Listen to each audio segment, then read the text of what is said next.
I'm Ben with the BTC Sessions, and this is your Bullish Bit, brought to you by Voltage, offering enterprise-grade infrastructure services for Bitcoin like hosted nodes, BTC Pay Server, and inbound liquidity. You can check them out now at voltage.cloud.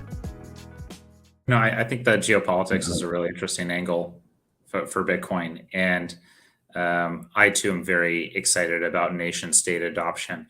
I think it's going to happen in a bit of a different way, though. I don't think it's going to be the countries that run their own fiat currency and are inflating them that are going to be the most incentivized to switch over to a Bitcoin standard.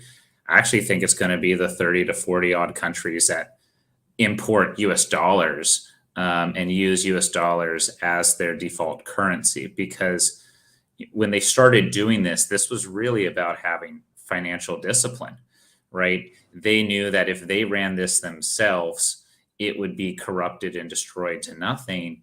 And, they wanted the financial discipline of somebody who was a little bit bigger and more stable, outsource that liability to them. I think with Bitcoin, they can achieve the same thing, right?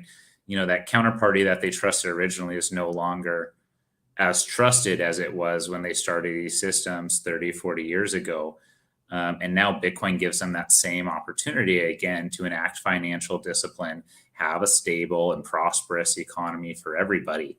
I think, the countries that are running the money printer are going to continue to run the money printer because there's it's really hard to stop running that thing once it keeps going. If we look at Venezuela, and they're the most inflationary country in the world. I don't think they're switching over to a Bitcoin standard anytime soon. They're just going to keep pouring more and more gas on the fire. So I think we should look out for those smaller countries that are utilizing the US dollar, and adopting Bitcoin as a standard or a legal tender is a great way to do that. Change your unit account, change your time preference, and focus on those long-term investments that are going to bring great long-term dividends to your country and your citizens.